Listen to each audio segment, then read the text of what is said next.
નમસ્કાર વિદ્યાર્થી મિત્રો, આજે આપણે ઇંગ્લિશ મીડિયમની અંદર એક પાઠની વાત કરશું. આ પાઠ તમે લોકો વોટ્સઅપ ઉપર પણ ઘણીવાર જોઈ ચૂક્યા હશો, કારણ કે આની અંદર જે વાત આવે છે એ ખૂબ જાણીતી છે. અત્યારે જે વોટ્સઅપમાં વિડીયો આવે છે સામગ્રી તો સમાજની છે ને, એ હકીકતમાં રતન તાતાને નામે છે. અહીંયા આગળ વિકાસ શર્માએ લખેલી કૃતિ. એક વખત તે લોકો ફોરેનની અંદર જર્મનીમાં જાય છે. લેખકને એવો વિચાર આવે છે કે અહીંયા તો બધા બહુ વૈભવવાળું બહુ સુંદર જીવન જીવતા હશે, પરંતુ એવું બનતું નથી. એ લોકો જેને જુએ છે રેસ્ટોરન્ટમાં એ તો સાવ સાદાઈવાળું જીવન વિતાવે છે અને ખૂબ સાદી રીતે જે જોઈએ એટલું જ મંગાવે છે, ખોટો દેખાવ કરતા નથી.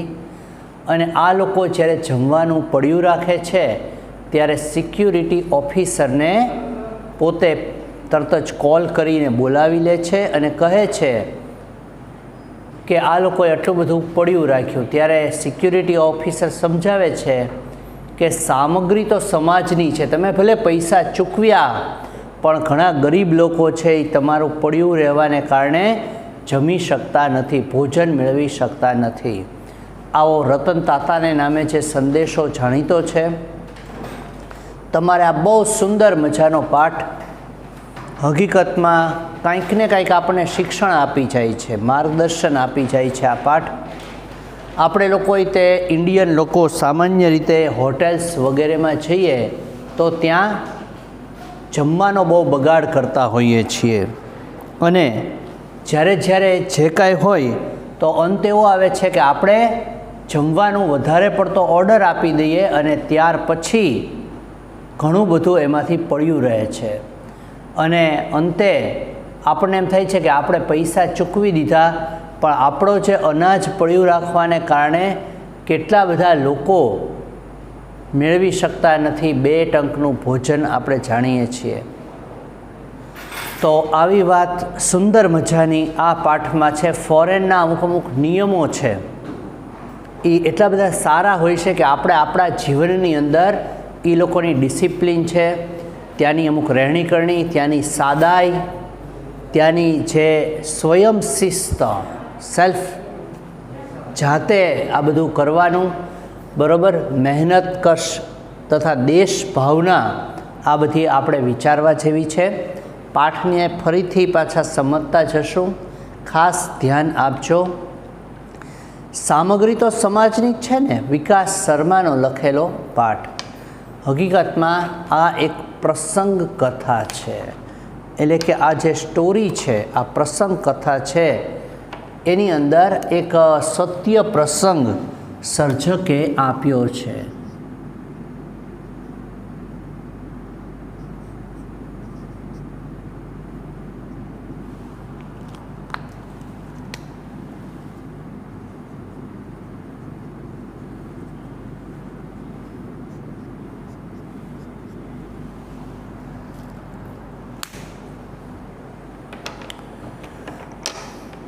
આપણે 12મો લેક્ચર જોઈએ છીએ. 11મા લેક્ચરની અંદર આપણે શ્વેત ક્રાંતિના પ્રણેતાઓ પાઠ કમ્પ્લીટ કર્યો. એ પણ આખો વાંચી જજો. કાંઈ પણ ક્વેરી હોય, ન સમજાતું હોય તો મને કોલ કરજો. ઓકે. વિકાસ શર્મા ઉદ્યોગ સાથે સંકળાયેલ છે. તેઓ અવારનવાર ઘણી બધી વાર પોતાના અનુભવો વર્ણવતા હોય છે. આ અનુભવ એક અંગ્રેજી સામાયિકની અંદરથી લેવામાં આવ્યો છે, એટલે કે આ ટ્રાન્સલેટ કરેલું છે. અહીં વર્ણવાયેલી ઘટના આંખ ઉઘાડે તેવી છે. પૈસા આપીને કે વસ્તુ ખરીદી હોય તો પણ એને બગાડવાનો અધિકાર કોઈને નથી. ભલે તમે પૈસા આપ્યા હોય પણ વસ્તુ બગાડવાનો તમને જરાય અધિકાર છે નહીં. તો પણ એને બગાડવાનો, કારણ કે સામગ્રી આખા સમાજની જ છે. આ જુઓ, ભારતીય લોકોએ આ વસ્તુ બહુ શીખવાની જરૂર છે. આપણે ત્યાં જે અમુક બાબતો છે, ગમે ત્યાં થૂકવું, ગમે ત્યાં કચરો ફેંકવો, આ બધી બાબતોને કારણે તે આપણો દેશ છે એ વિદેશોની અંદર વગોવાઈ જાય છે, ખરાબ લાગે છે. આપણને એમ થાય કે સરકાર આવું કરે, પણ હકીકતમાં આપણે અમુક આપણા જીવનની અંદર પણ પરિવર્તનની બહુ જરૂર છે. અન્ય દેશના લોકોને માટે પૂર્વગ્રહો ધરાવતા એ કેટલું બધું ભ્રામક છે એ પણ પ્રસંગ અહીંયા આલેખાયો છે. ટેક્સ્ટ બુકમાંથી હવે આપણે જે મટીરિયલ હોય એ એમાં ધ્યાન આપજો. જેની પાસે ટેક્સ્ટ બુક હોય એ પણ એમાં ધ્યાન આપજો. જર્મની ઉદ્યોગ ધંધાની દૃષ્ટિએ ઘણો આગળ વધેલો દેશ છે. આ દેશ છે જર્મની, જાપાન, આ બધા દેશો છે એ ટેકનોલોજીની રીતે પણ ઘણા બધા આગળ પડતા દેશ છે. લેખક કયા દેશની વાત કરે છે? તો લેખક જર્મનીની વાત આ પાઠમાં કરે છે. આવો પ્રશ્ન આવે, આવું આમ અલગ રીતે થોડોક પ્રશ્નો આવી શકે, યાદ રાખજો. આ કૃતિમાં જર્મનીની વાત છે. તો ટેકનોલોજીની દૃષ્ટિએ ઘણા બધા આગળ છે. નાના નાના નગર એટલે નાના નાના સિટી છે એમાં પણ બહુ ટેકનોલોજીવાળી ચીજવસ્તુઓ બનાવાઈ છે. આથી આપણને એમ થાય કે આવા દેશના લોકો ઘણા બધા મોજ શોખવાળું જીવન જીવતા હશે. આ બધું જોયા પછી આપણને એવું લાગે કે આ લોકો ખૂબ મોજ શોખવાળું જીવન જીવતા હશે, એવું આપણને અંદરથી પ્રતીત થવા માંડે. કે જેની આગળ બહુ પૈસા હોય કે બહુ સમૃદ્ધિ હોય ને, એ લોકો એકદમ એશ આરામની જિંદગી જીવતા હોય એવો ખ્યાલ આપણને પહેલેથી જ છે. જીવન કમસે કમ મારા મનમાં તો એવી જ છાપ હતી. લેખક કહે છે કે મારા મનમાં તો એવું જ હતું કે આ લોકો બહુ સારું જીવન જીવતા હશે ને, એકદમ મોજ શોખવાળું. પરંતુ હમણાં જ્યારે જર્મની જવાનું થયું અને મેં જ્યારે આ બાબત નજર જોઈ ત્યારે મને લાગ્યું કે આવી મારી છાપ કેટલી બધી ખોટી હતી. હકીકતમાં તો ફોરેનની અંદર, ત્યાંના લોકોની અંદર અમુક પ્રકારની સરળતા બહુ હોય છે. આપણે એવું માની લઈએ છીએ કે આ લોકો એટલે બહુ આમ વધારે પડતા સુધરેલા, પછી એ લોકો આવું બહુ આનંદી જીવન જીવતા હશે. હું પોતે એક હોટલની અંદર રૂમ રાખવા ગયેલો ત્યારે બધા રૂમ પેક થઈ ગયેલા. જે અમારે રિક્વાયરમેન્ટ હતી એ રીતે અમારા વિદ્યાર્થીઓ અને રૂમ બધા ત્યાં આગળ જેટલી જરૂરિયાત હતી એ પ્રમાણે બધું કમ્પ્લીટ થયેલું. હવે એક રૂમ એવો હતો જે અમારે એવું હતું કે જે કામ કરનારા લોકો હોય એને આપવાનો હતો. તો મેં કીધું ભાઈ અમારા રસોઈ બનાવવાવાળા વ્યક્તિઓ રહી જશે. તો કે એક રૂમ એવો છે, જો તમારે રસોઈ કરવા અને જે સાધારણ કામ માટે તમે લાવ્યા હોય એ લોકો માટે ચાલશે, કારણ કે એમાં ટોયલેટ વગેરે કાંઈ છે નહીં, એ અહીંયા કોમનમાં જવું પડશે. એટલે મેં કીધું ચાલશે. એ કે તો એ તમને હું બપોર પછી આપીશ. તો કેમ? ત્યાં એમણે કીધું કે એમાં એક જાપાનીઝ વ્યક્તિ રહે છે, એને ઓછા પૈસામાં જ જરૂર હતી, પ્લસ એ પોતે એકલો જ છે અને એને તો અમારી સાથે જ તે ટોયલેટ વગેરે અહીંયા આગળ હતું અને જમવાનું અમારી સાથે રહેતું. તો અમે રૂમમાં આવું ખાલી એક જ બેડ અને ત્યાં આગળ અમે એની વ્યવસ્થા નોન એસી રૂમ એમાં કરેલી છે. એટલે મને તો ત્યારે બહુ આશ્ચર્ય થયેલું કે કોઈ ફોરેનર છે આવા પ્રકારમાં તે રહેતા હશે. પણ ધીમે ધીમે એવું સમજાય છે કે આપણા મનની ઉપર જે છાપ છે, આપણા દિલની અંદર જે એક ઇમ્પ્રેશન વિદેશ માટેની છે તે ખૂબ ખોટી છે. સેમ ટુ સેમ આ જ પાઠની જેમ એક બીજો પાઠ પણ ભણવામાં ઇંગ્લિશ મીડિયમમાં જ, એટલે આખો તૈયાર થયેલો પાઠ ગુજરાતીમાં ટ્રાન્સલેટ થયેલો. આ લોકો જેવી રીતે વિદેશની અંદર આખું ગ્રુપ ગયેલું માર્ગદર્શન માટે, મને યાદ છે ત્યાં સુધી 10th અંદર જ તે ઇંગ્લિશ મીડિયમના પહેલાં સિલેબસમાં એક વાત આવતી. આ પાઠમાં જેમ એક સારી બાબત છે ને એવું એમાં હતું. મને અચાનક જ વાત યાદ આવી ખાસ સાંભળજો, કારણ કે આ પાઠને રિલેટેડ નથી પણ લાઈફને રિલેટેડ છે. ભારતમાંથી એક 5 વ્યક્તિઓની ટીમ જ્યારે ફોરેન ગઈ ત્યારે એ લોકો જે ઓફિસની મુલાકાતે ગયેલા તેને ઓશીબુરુ આપવામાં આવ્યું.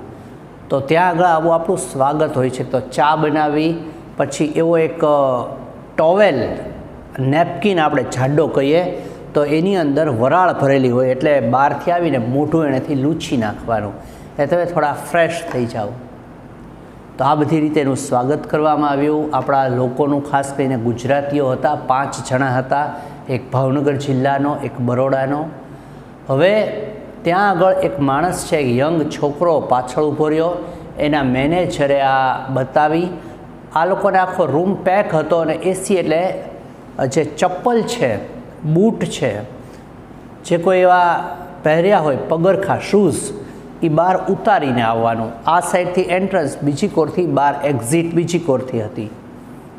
તો તે લોકો જે સાઈડ નીકળ્યા તો ત્યાં શૂઝ બીજી બાજુ રહેલા.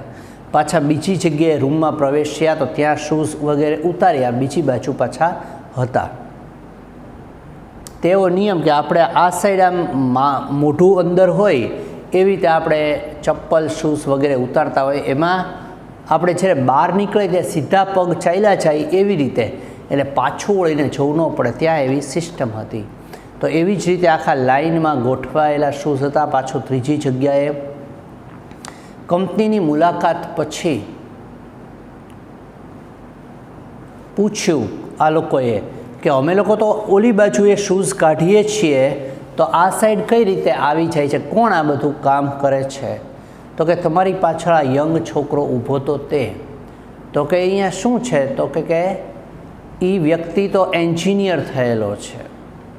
અચ્છા, એક એન્જિનિયર નહીં કે અમારા ચપ્પલ લેવા પડે, એ બહુ ખરાબ, અમે લોકો જાતે હાથમાં ઉપાડી લેશું. આપણા જે વ્યક્તિ હતા ગુજરાતી, એણે એવું કીધું. તો કે નહીં, એ ભલે એન્જિનિયર રહ્યો, પરંતુ એના પિતાની ખાસ એવી ઈચ્છા છે કે એ છોકરો નાનામાં નાનું કામથી તે શરૂઆત કરે ને નાનું કામ પણ શીખે અને મોટા કામ સુધીનું બધું જ એ જાણી લે. તો આ લોકોએ કીધું કે કયા એવા પિતા છે, એના ફાધર કોણ હશે એવા કે જે એનો દીકરો એન્જિનિયર થયો હોવા છતાં બધાના ચપ્પલ, શૂઝ વગેરે ઉપાડવાનું કામ કરે, એનો દીકરો નાનામાં નાનું કામ શીખે એવું ઈચ્છતા હોય એવા એના ફાધર કોણ છે? ત્યારે એમ કીધું કે આ કંપનીના જે માલિક છે એનો જ આ દીકરો છે. સત્ય ઘટના છે વિદ્યાર્થી મિત્રો. આ કંપનીના માલિક છે એનો જ આ દીકરો છે, એ એન્જિનિયર છે અને અહીંયાનો ભવિષ્યનો મેનેજિંગ ડિરેક્ટર થવાનો છે. એના ફાધર આવતે મહિને અહીંયાથી રિટાયરમેન્ટ એટલે કંપની એના દીકરાને સોંપવા માગે છે.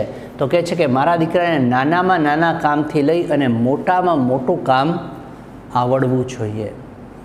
એટલે આ બધી બાબતો આપણે ખાસ વિદેશમાંથી શીખવાની છે. આપણે એવું હોય ને તો આપણે તો એ બહુ નાનું કામ લાગે. આપણે આપણા પપ્પા કંઈ કામ ચીંધે તો પણ આપણો ઈગો હર્ટ થાય. કોઈ એમ કે આમ કરતો આવશે તોય આપણને આ વસ્તુ પસંદ પડતી નથી. તો આપણે એક તો એ કે કોઈ કામને નાનું ન માનવું, કોઈ બાબતો છે એને ઇગ્નોર ન કરવી, દરેક વસ્તુમાં તજજ્ઞ થવું. અને વિદેશમાં પૈસા છે એટલે બધા મોજશોખવાળું જીવન જીવતા હશે અને આનંદ પ્રમોદ કરીને પૈસા ઉડાડતા હશે એવું વિચારવું નહીં.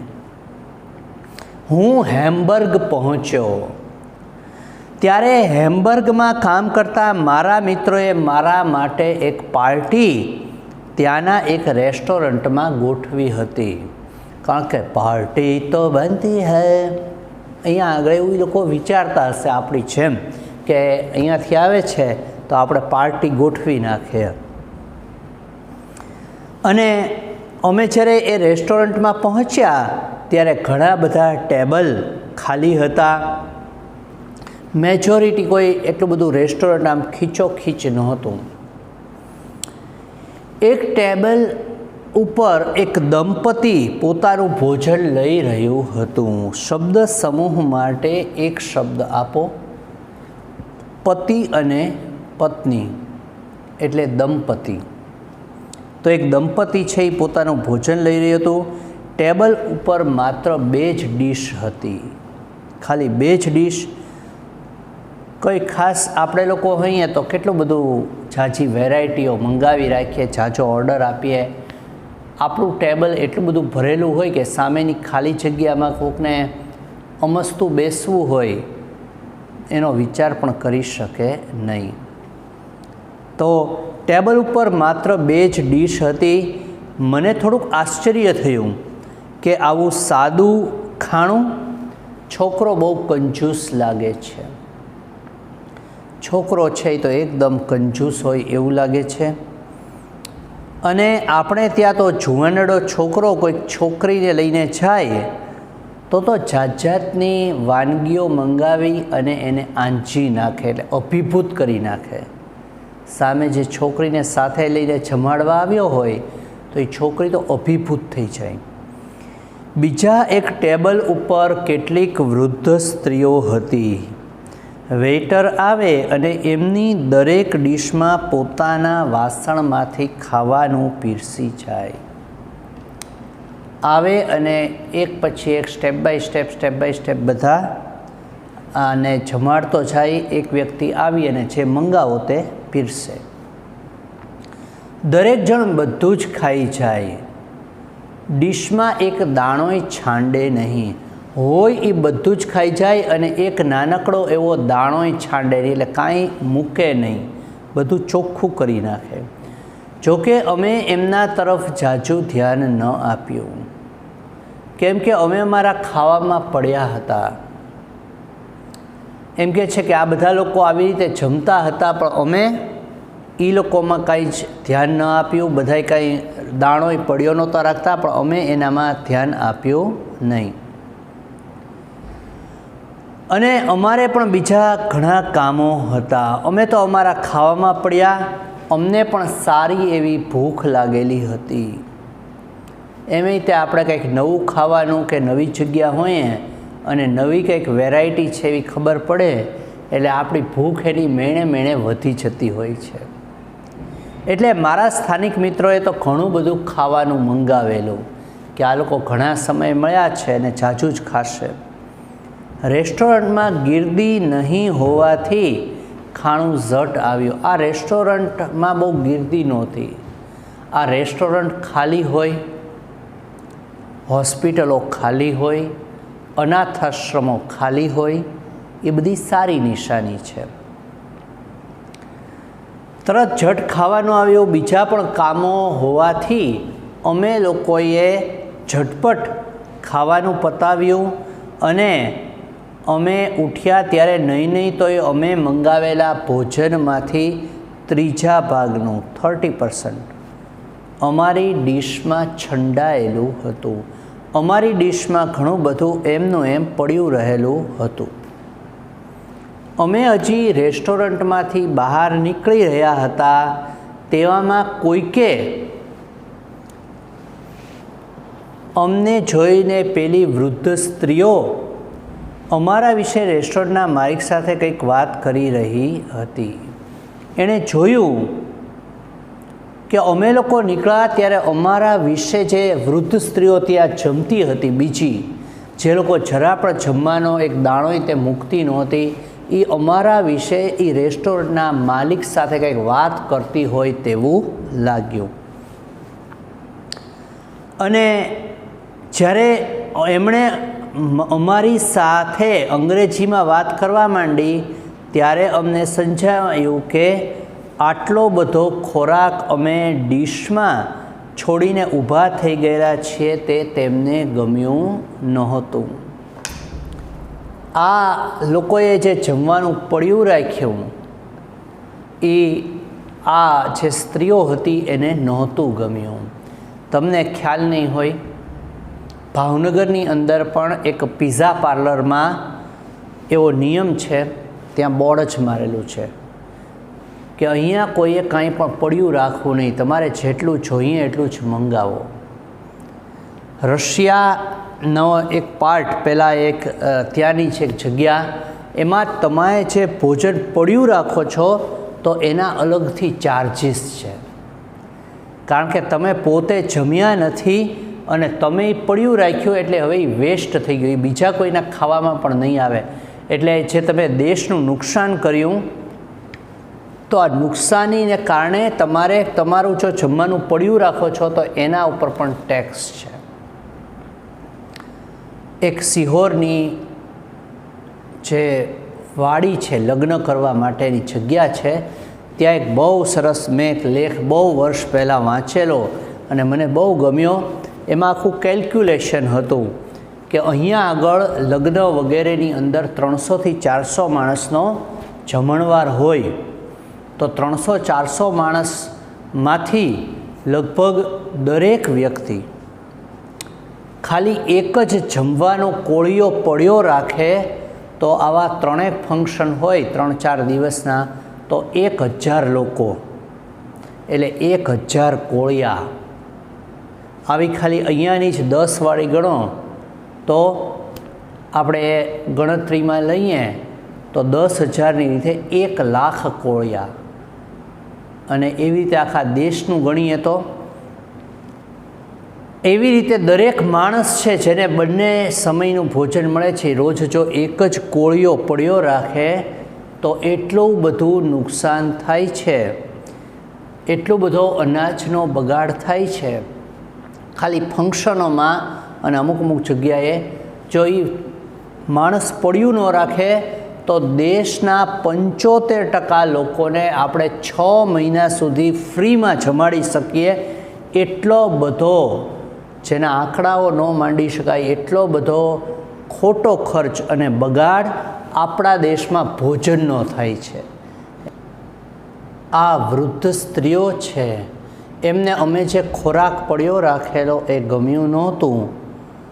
અમને થયું કે આ લોકો નાહકના ખણખોદિયા છે, એટલે કે પંચાતિયા છે, બીજાની પંચાત કરે છે.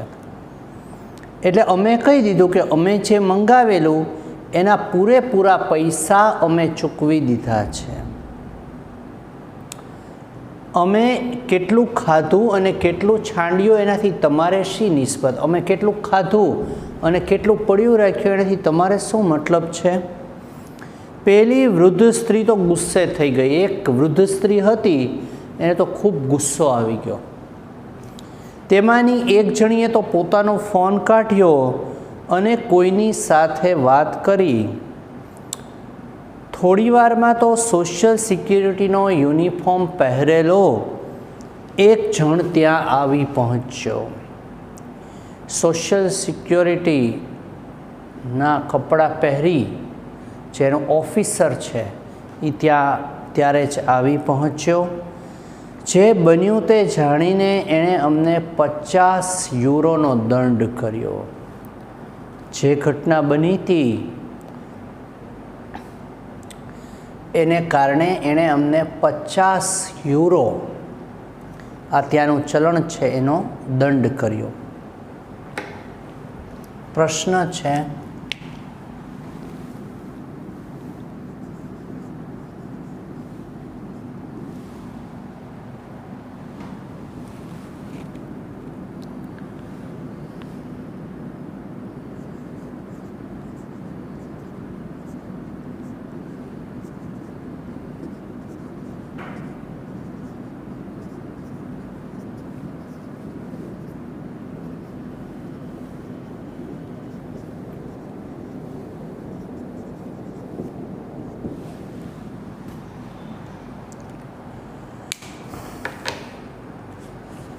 તમને આન્સર ખબર જ છે. અમે શાંત રહ્યા, કાંઈ જ બોલ્યા નહીં. મિત્રોએ 50 યુરોનો દંડ ચૂકવી દઈને તેની પાસે ફરી પોતાની દિલગીરી વ્યક્ત કરી. એના જે મિત્ર હતા એને થોડી ગિલ્ટી પણ ફીલ થઈ, થોડું એણે પણ આ બધું વિચાર્યું. પહેલાં ઓફિસરે કડક અવાજમાં મક્કમતાથી અમને કહ્યું.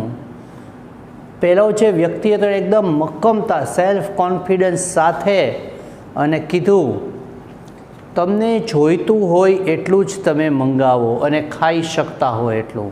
આ પ્રશ્નનો આન્સર પણ છે, સેજ ધ્યાન આપજો. તમારે જેટલું જોઈતું હોય, ખાઈ શકતા હો એટલું જ મંગાવો. પૈસા તમારા છે પણ બધી સાધન સામગ્રી તો સમાજની જ છે. ભલે તમારા પૈસા છે પણ આ સાધન સામગ્રી કોની છે? સમાજની.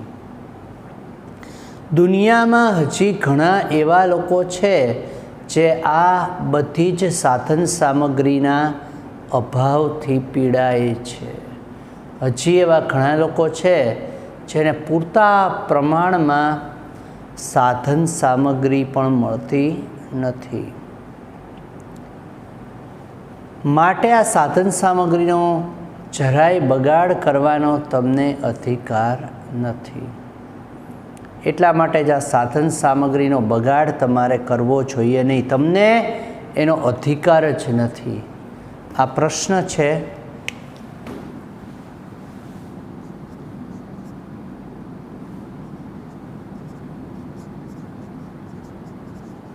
સિક્યોરિટી ઓફિસરે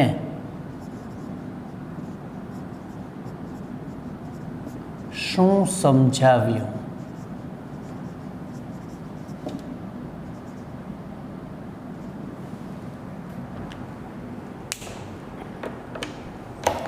બગાડ કરવાનો તમને જરા પણ અધિકાર નથી. અમે છોભીલા પડી ગયા. એમની વાત તદ્દન સાચી લાગી. આ લોકો સાવ છોભીલા પડી ગયા એટલે થોડી ગિલ્ટી પણ એણે ફીલ કરી કે અમે આ ખોટું કામ કર્યું છે. આવા ધનવાન દેશના લોકોનું માનસ જોઈ અમને અમારી જાત ઉપર શરમ ઉપજે. આપણે એમ થાય આ દેશ આટલો બધો ધનવાન છે, પણ શેને કારણે ધનવાન થયો એ તો જુઓ. આખા દેશની એમાં મહેનત હોય છે. કોઈ વ્યક્તિ કાંઈ બગાડ કરતો નથી. ખરેખર આપણે આવી બાબતોનો ગંભીરતાથી વિચાર કરવો જોઈએ. આપણે તો આ બધી બાબતો બહુ ગંભીરતાથી જોવી જોઈએ. આપણે કોઈ ધનવાન દેશના નથી. આપણે તો બહુ માલદાર નહીં એવા દેશના નાગરિકો છીએ. અને આપણે તો આવી રીતના અભાવથી પીડાતા લોકોને નજરો નજર જોઈએ છીએ, છતાં આપણી આંખ ઉઘડતી નથી. ખોરાકની ચીજવસ્તુઓનો પણ આપણે કેટલો બેફામ બગાડ કરીએ છીએ. આપણે તો ઘણી બધી વસ્તુઓ વેસ્ટેજ એટલે ખૂબ બગાડ કરતા હોઈએ છીએ. આ ઘટનાએ અમને બરાબર પાઠ ભણાવ્યો. ચમત્કાર વગર નમસ્કાર નહીં. દંડ ન થાય ત્યાં સુધી આપણે તે કાંઈ માનતા નથી. બધાની એવી જ માનસિકતા હોય. હેલ્મેટનો કાયદો આવે પણ જો દંડ હોય, માસ્કનો કાયદો આવે પણ જો દંડ હોય તો જ આપણે એ ભરીએ. અમને આ એક અમારી ખોટી અને ખરાબ આદત સુધારવાનો મોકો મળ્યો. અમને દંડ ભર્યાની જે ટિકિટ મળેલી તેની ફોટોસ્ટેટ નકલ, ઝેરોક્સ કોપી અમે લોકોએ અમારા દરેક મિત્રએ યાદગીરી રૂપે લઈ લીધી અને અમારા ઓરડાની દિવાલ ઉપર એને ચોંટાડી રાખી. જે અમને કાયમ માટે ઢંઢોળવા માટે અમે કોઈ દિવસ કોઈ બાબતનો બગાડ નહીં કરીએ એ જણાવવા માટે ખૂબ ઉપયોગી હતી. તો આવું વિકાસ શર્માના જીવનમાં આવેલું પરિવર્તન. જો આ પ્રશ્ન છે, ભૂલ કરનારાએ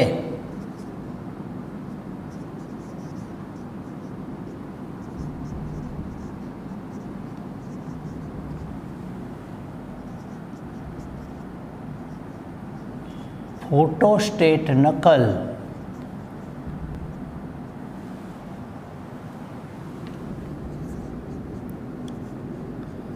શા માટે પોતાના ઘરમાં રાખી? આ અલગ અલગ રીતે પ્રશ્ન આવે. હું સેમ જેમ મટીરિયલમાં હશે એમ નથી. મટીરિયલ એમ કે પોતાના ઘરના દિવાલ ઉપર શા માટે રાખી. મેં એમ લખ્યું કે પોતાના ઘરમાં કે પોતાના ઓરડામાં શા માટે રાખી. આન્સર એક જ છે. તો વિદ્યાર્થી મિત્રો, આ રીતે આ પાઠ તો પૂર્ણ થયો. તમને આ પાઠને લગતા થોડા પ્રશ્નો અને અઘરા શબ્દો પહેલાં સમજાવી દઉં. 5 મિનિટ થશે. જેની પાસે મટીરિયલ હોય તેમાં ધ્યાન આપતા જજો. પોસિબલ હોય ત્યાં સુધી લખતા પણ જાઓ. ગ્રામર સેક્શન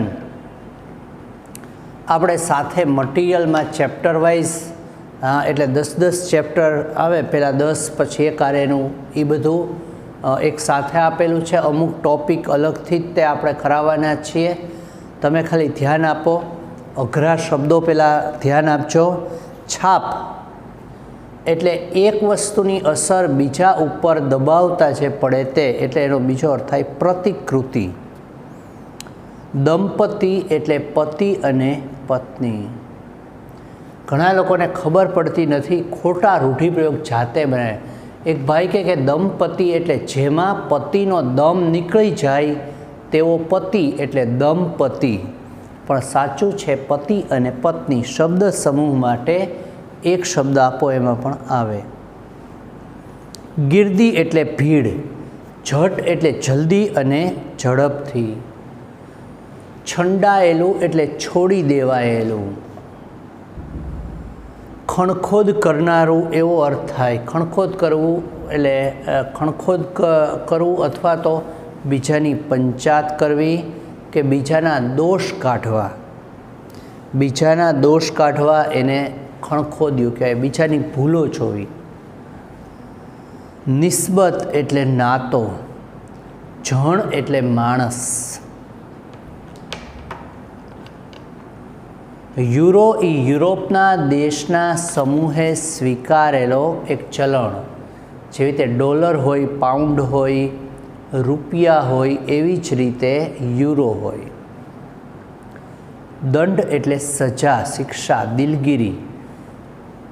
દિલગીરી એટલે વિષાદ અને ખિન્નતા, દર્દ. મક્કમતા એટલે દૃઢતા. મક્કમ હોવું એટલે દૃઢ હોવું. તીવ્ર એટલે તીક્ષ્ણ. ઢંઢોળવું એટલે હલબલાવી નાખવું. વિરુદ્ધાર્થી શબ્દો તો આવડે એવા છે. અમીર તો ગરીબ, ધનવાન તો નિર્ધન, નાના તો મોટા, કંજૂસ તો ઉડાવ. આ તો બધું આવડે એવું છે. હવે રૂઢિપ્રયોગોમાં ઘણા બધાને પ્રોબ્લેમ થતો હોય છે. આંજી નાખવું,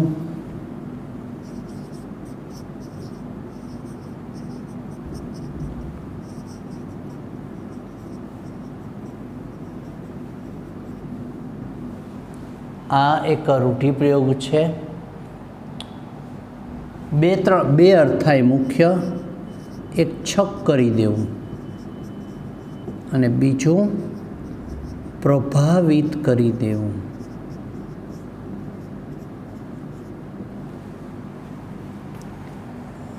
બીજો એક રૂઢિપ્રયોગ છે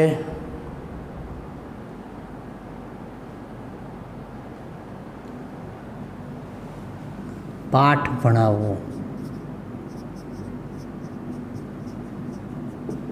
એટલે બોધપાઠ આપવો.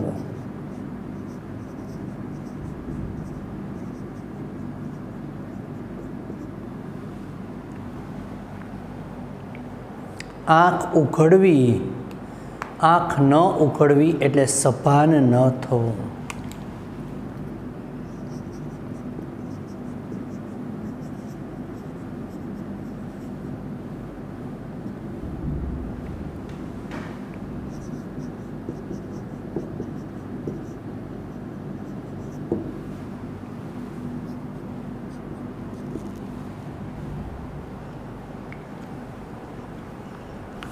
તો આ રીતે આપણે આ પાઠનું ગ્રામર પણ જોયું. હવે તમને ખાસ એક વાત કહી દઉં. તમારે 2-3 બાબતો પ્રશ્નો રૂપે આવી શકે. એક કે આના કૃતિનું નામ, સર્જક એટલે કે પાઠના સર્જક અને એનો સાહિત્ય પ્રકાર પૂછાય, પ્લસ સંદર્ભ એટલે કે પુસ્તકનું નામ.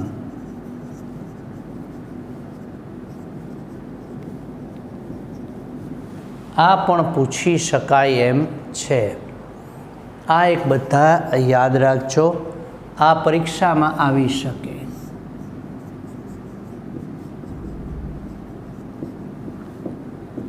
આ તમારે ઇન્વર્ટેડ કોમામાં જ લખવાનું. ઉપરાંત એવો આવે કે આ પાઠ કોણે લખ્યો છે, તો વિકાસ શર્મા. આ પાઠનો સાહિત્ય પ્રકાર, તો આન્સર છે પ્રસંગ કથા. કયા પુસ્તકમાંથી લેવામાં આવ્યો છે, ભૂમિપુત્ર. આ કયા દેશની ઘટના છે, આ જર્મની દેશની ઘટના છે. યાદ રાખજો, એમાં વિકલ્પો પણ આવી શકે, જાપાન અને જર્મની. ત્યારે ઘણા બધા વિદ્યાર્થી ભૂલી જાય છે.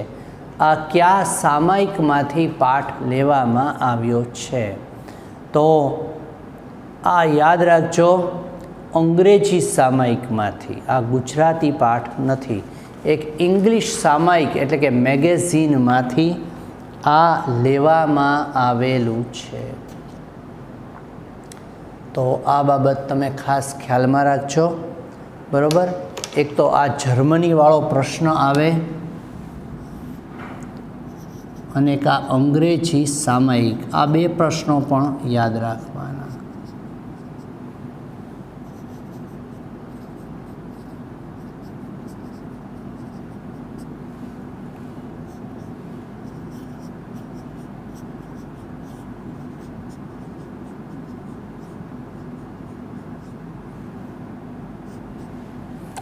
તો વિદ્યાર્થી મિત્રો, આવા એક એક વાક્યના જાતે પણ પ્રશ્નો ગોતતા રહ્યો. સિક્યોરિટી ઓફિસર વિશે થોડીક પ્રશ્નો ખાસ કરી નાખવાના. કોણ જરા પણ મૂકતું નહોતું, તો વૃદ્ધ સ્ત્રીઓ. કોણ કંજૂસો એવું લેખકને લાગ્યું, તો છોકરો જે દંપતીમાં એક હતો, કપલ આવ્યું હતું. આવા બધા એક એક વાક્યના પ્રશ્નો જાતે ગોતતા શીખો. પરીક્ષાની અંદર એવું પણ બને કે એક એક વાક્યના વધારી દેવામાં આવે. ગયા વર્ષે જેવી રીતે કોરોનાની અંદર જે પેપર સ્ટાઇલ પહેલાં નિશ્ચિત થયેલી, તો સહેલું કરવા એવો ફેરફાર કરેલો. એ પહેલાં 50 માર્ક્સના MCQ આવતા, પછી 30 માર્કના એક એક વાક્યના એડ થયા. એટલે ક્યારે અપડાઉન થાય હજી કાંઈ નિશ્ચિત છે નહીં, પરંતુ બધી જ રીતે તૈયારી પહેલેથી જ રાખવાની. ચેપ્ટરની સાથે બહુ સરસ રીતે વાંચતા રહ્યો. જ્યાં ન સમજાય ત્યાં ડાયરેક્ટ ટીચરનો કોન્ટેક્ટ કરો, પ્રશ્નો લખીને પાકા કરો. અક્ષર સુધરશે, યાદ રાખવામાં પણ સરળતા રહેશે અને ખૂબ આપણું રિઝલ્ટ બેસ્ટ જ આવે છે. અને બેસ્ટ આવે 9મા ધોરણ કરતાં પણ 10થમાં ઇમ્પ્રુવમેન્ટ થાય એવી શુભકામના સાથે આવતા લેક્ચરમાં મળીએ. આ પ્રશ્નો છે એ તમારે બીજો અને ત્રીજો બે હોમવર્કમાં લખવાના છે. એક આ પ્રશ્ન અને બીજો આ પ્રશ્ન.